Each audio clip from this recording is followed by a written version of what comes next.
Lo primero que quiero decir es que el poder es un concepto relacional. Es decir, no es una sustancia, no es algo que se tiene y se mete en la alacena, sino que es completamente relacional. El poder siempre se ejerce en una relación. Si el otro no lo acepta, ese poder no existe. Entonces siempre hay que verlo en esos términos relacionales. Si el poder es relación o relacional, entonces las preguntas que deberíamos hacernos, se las propongo aquí a la mesa, es cuánto poder tiene Claudia Sheinbaum en relación, por ejemplo, con los gobernadores. O si Claudia Sheinbaum es más poderosa que su predecesor el primer año de su gobierno. O si Claudia Sheinbaum es más poderosa que Andrés Manuel López Obrador. O es más poderosa que los líderes legislativos de su propia bancada. O frente a los empresarios, a las televisoras, los poderes fácticos. Frente a los poderes fácticos, ¿no? Sí.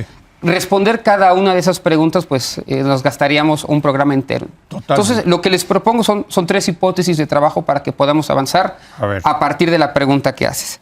La primera es que Claudia Sheinbaum está en proceso de avanzar y construir su poder como presidenta. Es más poderosa hoy de lo que era el 1 de octubre cuando toma posesión y desde mi punto de vista va a ser más poderosa en los siguientes días, en los siguientes meses, en los siguientes años. El suyo es un proceso de crecimiento y avance de su poder. Esa es la primera hipótesis. La segunda... Pero parte esa hipótesis de la premisa de que cuando tomó posesión no tenía tanto poder. Tiene ahora más poder que cuando tomó posesión y va a tener más en el curso de los siguientes meses. Sí, eso me parece. Está consolidando su propio poder. Si quieres, ahorita la debatimos. Esa es como la primera idea que planteo acá. El segundo argumento es que los límites al poder de Claudia Sheinbaum están en gran parte en su propia coalición gobernante. Eso sí. Y eso es distinto a lo que habíamos visto en otras presidencias. Por ejemplo, aquí diría que los límites del poder de Felipe Calderón estuvieron en los gobernadores, que los límites al poder de Vicente Fox estuvieron en el Congreso, y que en gran parte los límites al poder de Andrés Manuel López Obrador lo estuvieron en el sistema judicial. La propuesta aquí, la segunda propuesta, es que los límites al poder de Claudia Sheinbaum están en su propia coalición gobernante y en particular en los líderes de las bancadas del Senado y de la Cámara de Diputados. Y por último, que la dimensión real de su poder la vamos a ver al amanecer del 2 de junio del 25. Si ella logra que sus candidatos y candidatas en elección del Poder Judicial sean los que triunfen en gran parte del país, es decir, sus propios candidatos, los del Poder Ejecutivo, y ella se campaña en torno a ellos, y al final ella es la gran ganadora, lo discutiremos acá el día de la elección, habremos visto cómo se consolida su poder. Si en cambio el 2 de junio amanecemos acá y empezamos a discutir que quien gana es Yasmín Esquivel, o Ricardo Monreal, o Adán Augusto López, entonces estaremos ante el inicio de lo que podría ser 5 años de una presidencia bastante débil. Hasta ahí lo dejo. Solamente una nota, no vamos a tener resultados el 2 de junio. Bueno, en la semana... Exacto, no, nada más porque sí, es parte del problema de esta maldita reforma judicial, que se van a tardar quién sabe cuántos días contando los votos. Pero ¿no? ahí están las 3 hipótesis, pero ¿no? sí, claro. Afianza su poder. Es una nota al pie de página. Los el 1 de septiembre que tomen posesión. Exacto. Y en la reforma judicial veremos realmente cuánto poder sí tiene y cuánto no. Perfecto. Son 2 tesis que chocarían entre ellas si el poder estuviera concentrado en una persona, pero creo que está concentrado en Morena, que eso es distinto, ¿no? Sí vemos una concentración de poder donde el poder legislativo, el ejecutivo y el judicial están cooptados por un solo grupo, no necesariamente que Claudia Sheinbaum sea quien mande sobre todo ese grupo, ¿no? Y a mí me gustaría pues hacer como una distinción entre los distintos ámbitos donde se puede tener poder. Y creo que en una parte coincido, ahora sí para sorpresa mía con Carlos, en que hay un aspecto en el que Claudia Sheinbaum sí es más poderosa hoy que lo que era al inicio de su sexenio. Y lo pienso como en el poder que da el ser la representante del país en un momento tan delicado frente al mundo.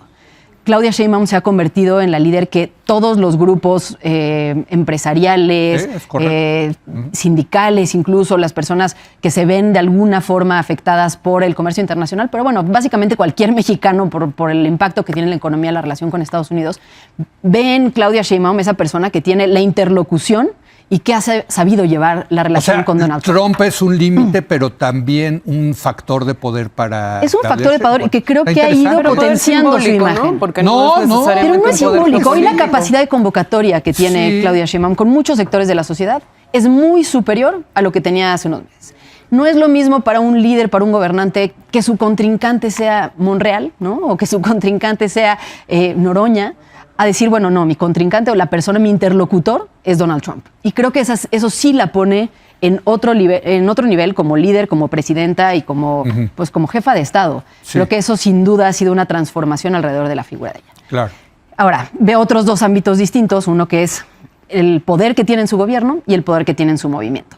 En el caso del gobierno, no estoy necesariamente de acuerdo en que el poder siempre es como frente a alguien, creo que también puede ser hacia, ¿no? A alguien. Y en este caso creo que el gobierno tiene un poder para influir de manera positiva en términos de salud, de educación, y en eso creo que no necesariamente pues es como un poder impositivo, ¿no? Sino la capacidad de hacer. Aquí lo que veo es un poder en el gobierno, un poder compartido, en donde tiene un presupuesto ya muy acotado, porque se lo dejaron acotado con programas sociales, una agenda política también muy acotada porque le impusieron una reforma judicial que, a diferencia de lo que dice Carlos, bueno, muchas reformas, pero estoy pensando particularmente en la reforma judicial que está requiriendo tanto esfuerzo político, administrativo para llevarse a cabo y lo que va a implicar. A mí me da la impresión de que es una reforma en la que ella no está tan de acuerdo, ¿no? O sea, de los tres poderes, el poder ejecutivo ha sido el menos vocal, ¿no? Digamos, ha insistido, ha dicho que está de acuerdo, que va a ir, que no se va a detener, claro. Pero es casi una cosa como incómoda que se quiere ya quitar del zapato, pues para poder seguir en su gobierno. Creo que tiene razón, pero lo que habla es que tal vez ella quisiera que esto no estuviera sucediendo, y sí habla de una limitación fuerte a su gobierno, el hecho de que tenga que estar sucediendo y que ella tenga que estarlo encabezando a pesar de esto. No sé si quien quede o no quede como juez va a determinar algo sobre su poder. Creo que el poder judicial en general pues no se va a oponer a las decisiones de este gobierno, ¿no? O sea, es una reforma judicial hecha para eso, ¿no? No va a haber jueces que tomen la causa de ser el opositor del presidente. No lo veo, la presidenta en este próximo periodo. Claro. Creo que es un poder compartido también en el sentido de lo que hablaba Liz, el crimen organizado y los territorios que controla, y pues con una parte de su movimiento. Y ese es el tercer punto. ¿Qué tanto poder tiene dentro de su movimiento? Y ahí veo que es donde menos poder tiene y donde no le interesa, ¿no? Ella misma se ha hecho a un lado de Morena, de su vida partidista, sus mensajes públicos ya no van en sintonía. Morena trae ahorita una campaña de presidencialización por el país entero. No se ve a la presidenta Claudia Sheinbaum en eso. La foto, perdón, tenemos que hablar de la foto de Andrés Manuel López Beltrán, hijo del expresidente López Obrador, hoy secretario de organización de Morena, entregándole su credencial a Rubén Rocha Moya. Yo cuando la vi, lo que pensé es, no me ayudes, compadre, ¿no? O sea, para Claudia. Para Claudia, y creo que a lo mejor la foto estaba dirigida a Claudia, ¿no? Vaya uno a saber qué mensajes se mandan, ¿no? Pero creo que eso justo nos habla de la desconexión que hay entre la presidenta y el movimiento de Morena, que lo que sí veo es que un movimiento político, un liderazgo político, tiene fuerza en el sentido de que puede ofrecer futuro a sus cuadros, a la gente alrededor. Y hoy no pareciera que Claudia Sheinbaum está participando en ese proyecto de futuro de Morena, que va a participar en la definición de las candidaturas importantes, de lo que puede pasar o no en un gobierno. Se le ve distante. No tiene el control del partido, diría. Híjole. No. ¿Quién se le ve? sabe? Es que, a ver, yo creo que lo que vimos, Carlos, los primeros meses de Claudia Sheinbaum es una maquinaria, una planadora para pasar la agenda de López Obrador. Lo que vimos fue el poder de López Obrador, ¿no? Que Claudia respetó y pasaron eso. Ahora vienen las reformas de Claudia. Viene la no reelección, viene la del nepotismo. Interesante que bajaron lo de los plurinominales. Yo creo que ahí sí el PT y el Verde dijeron over my dead body, ¿no? O sea, sobre mi cadáver, ¿no? Pero ya pasó la del Infonavit. O sea, ahora sí vamos a ver qué tanto, digamos, palanca tiene la presidenta en el Congreso con sus reformas, ¿no? Ahí también vamos a ver de verdad si tiene poder o no. Haría dos precisiones. La primera, que el poder nunca es absoluto. El Leviatán de Hobbes es una fantasía. No existe tal cosa como un poder absoluto. El poder siempre va a ser compartido. Eso lo sabemos desde los estudios sociológicos sobre el poder. Sí. Y también sabemos que el poder... Ahora, Stalin sí tenía más poder pero nunca Churchill, era absoluto. Digamos, ¿no? Nunca era absoluto en su propia comunidad. Sí. Y el poder tampoco nunca es unidireccional. Siempre va de un lado para otro. El propio Michel Foucault hablaba de las microfísicas del poder, entendiendo que en todo lugar, en toda comunidad, siempre Sí, el en la poder familia, va claro. de un lado a otro, en la familia, en la familia en lo particular. Yo creo que el presidente Andrés Manuel López Obrador fue muy exitoso, tremendamente exitoso en hacer una arquitectura hacia la transición en la que todo el mundo quedó muy contento. Es decir, entre primos interpares, quienes contendieron por la candidatura de Morena quedaron muy contentos, unos al frente del Senado, otros en la Cámara de Diputados, otro como secretario de Economía. Se logró, esa arquitectura fue muy funcional para el periodo electoral, pero esa misma arquitectura va en contra del propio gobierno de Claudia Sheinbaum y vuelve disfuncional su propia gobernanza. Entonces, lo que fue muy funcional en 2024 probablemente no lo sea tanto en 2025. Además de eso, solamente quiero señalar que hubo en México una tradición historiográfica enorme que situaba al presidente como el más poderoso de todos. El propio don Daniel Cosío Villegas señalaba que el sistema político mexicano era, lo cito, una monarquía absoluta, sexenal y hereditaria en línea transversal. Sí. Lo que hoy sabemos por muchos estudios sobre el siglo XX mexicano, por Benjamin Smith, por Alan Knight, Rogelio Hernández, muchísima gente que ha intentado entender, Juan Espíndola, el propio sistema político mexicano, creo que se dijo en una mesa acá hace un par de semanas, es que funcionaba más como un queso gruyère que como otra cosa, lleno de vacíos de poder. Y el presidente fungía más como un administrador que como un dirigente. Pero a ver, si Carlos, sí eran presidentes muy poderosos. Sí eran presidentes, pero sabemos... A mí me tocó vivirlos. Sabemos por muchos estudios muy interesantes... Tenían límites, desde luego que tenían límites. Incluso en su propia capacidad para definir quién iba a ser su sucesor, el presidente de la República, en el momento máximo de los años 50 y 60, estaba lleno de límites. Hay un libro fantástico de Rogelio Hernández en donde señala cómo incluso en ese momento estaba lleno de problemas. Pero quien decidía era el presidente. Administraba el presidente frente a muchos otros poderes. Al final escuchaba las voces a don Fidel. Y tenía que definir con base... No, yo no estoy de acuerdo con la tesis. Está justamente embebido, digamos, en un ecosistema en el que obviamente él tenía la voz cantante, pero no podía definir, digamos, la situación de los hechos. No podemos saber relativizar que el poder de los presidentes del priismo autoritario sí era enorme. Ahí está el libro también de Krause de la presidencia. Era importante. Bueno, justamente toda esta historiografía va en contra precisamente de lo que está diciendo la presidencia imperial. Es un debate y que traigo a colación. Bueno, más en mi favor. Sí. Si eso era cierto hace 70 años, más lo es hoy, en donde tenemos, digamos, un sistema político completamente distinto al que teníamos en los 60 y 70, y por tanto, el poder de Claudia Sheinbaum, en el mejor de los casos, también está completamente combinado y dividido frente a muchos otros actores de poder. A ver, Lisa. A ver, Fer, a mí realmente tengo que confesar, se los confieso a ustedes, me incomoda esta tesis de que no tiene tanto poder Claudia Sheinbaum. Porque si no le salen las cosas, es que no tiene poder. No, sí tiene muchísimo. No, yo creo que tiene muchísimo. No creo que nadie aquí mantenga esa hipótesis, ¿no? Yo creo que tiene muchísimo poder, muchísimo, tanto formal como informal. Mi hipótesis es que no ha sabido cómo utilizarlo. Lo pongo sobre la mesa. O sea, claro que tiene poder la presidenta.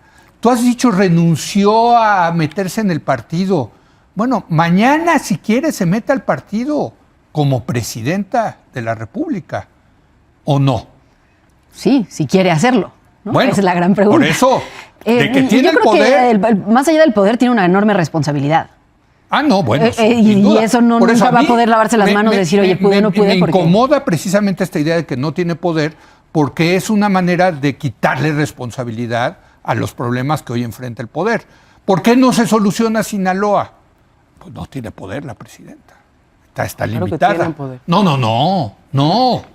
Yo creo que tiene la responsabilidad de resolver por el bien de los sinaloenses el tema de Sinaloa. Y yo creo que tiene la responsabilidad de hacerse del poder.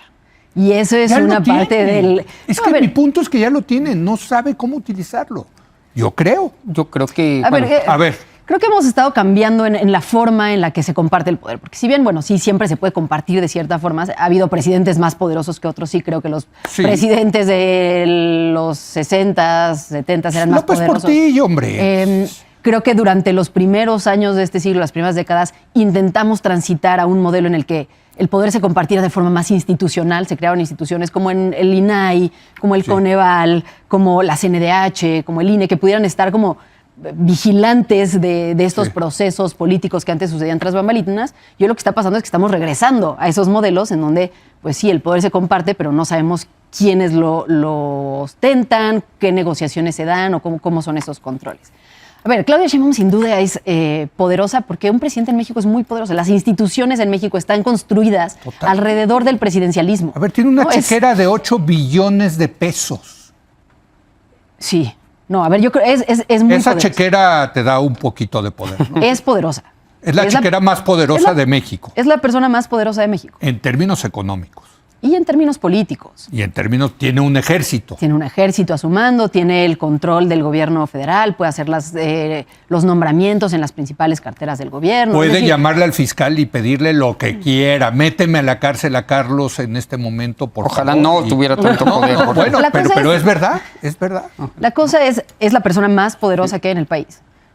La cosa es si ese poder es, no voy a decir suficiente, pero tal vez si se está aplicando de la manera correcta para enfrentar el tamaño de los problemas que tenemos en el país. Y creo que ahí queda la duda, ¿no? De si, bueno, a ver, si es una persona sumamente poderosa, tan poderosa como para poder terminar de un día para otro con el problema de la violencia y el crimen organizado, bueno, no. queda claro que no, No. ¿no? Hacerlo a lo largo de 6 años, bueno, podrá poner bases, podrá implementar estrategias con un presupuesto limitado, porque el presupuesto es limitado porque así está, ¿no? Por cómo está la carga fiscal, porque no Vuelvo tendría... al tema de Rocha y te pregunto. ¿Tiene el poder para quitar a Rocha? Si mañana dice ya, Sí. ya, se acabó, este cuate es más costo que beneficio, ¿podría quitarlo? Yo creo que podría quitarlo. Sin embargo, no sé hasta qué punto su capital político se quedaría reducido por ponerlo en eso, ¿no? Y se quedaría limitado para poder probablemente pasar otras iniciativas que le interesan en el Congreso, para poder negociar otros acuerdos que, ¿no?, le pueden funcionar con actores políticos. Entonces, tiene el poder, tal vez no lo quiere usar en eso. Es que antes los presidentes les daban esos golpes para fortalecer su poder. En otro régimen y hace muchos En años. otro régimen, muchas claro. décadas pasaron. Pero yo pongo, a ver, ¿tiene poder hoy para no ir tengo la concluyendo? menor duda de que tiene el poder, Ah, pero también sostengo que por alguna razón que desconozco y que creo que todos en esta mesa desconocemos, no quiere hacerlo. Pero sí tiene el poder. Desde luego que lo tiene. Digo, Constitucional y porque yo escucho metaconstitucional. voces que dicen no, de verdad no pensaría que puede, sí. no puede la presidenta, no tiene los equilibrios en Morena. Bueno, a ver, le acaba de dar un espaldarazo López Obrador por interpósita persona, Y me parece, por su hijo. Y me parece ¿O que no? tanto ¿Sí? ese espaldarazo como el de Yunes Márquez, como el de Pedro Aces, como el de Cuauhtémoc Blanco, son muy dañinos para Morena como partido y para la presidenta de la República.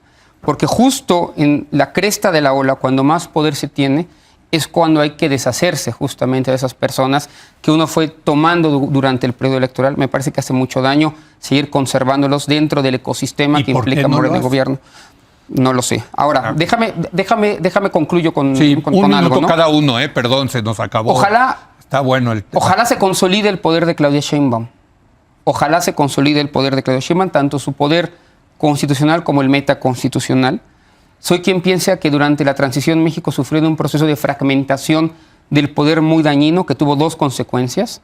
La primera, la cooptación del Estado por grupos criminales, y la segunda, la superposición del poder económico sobre el poder político. Tengo en mí que la mejor forma de avanzar hacia otra dirección era hacia la centralización del poder, y no se me ocurre quién mejor que Claudia Sheinbaum Pardo para centralizar ese poder, para después, si se quiere, fragmentarlo, pero que en este momento particular de la historia contemporánea de México, lo mejor que le podía pasar al país, lo mejor que le está pasando al país, es un proceso de centralización del poder y que Claudia Sheinbaum lo abandere. Ojalá ella también tenga esa misma visión de Estado que aquí manifiesto.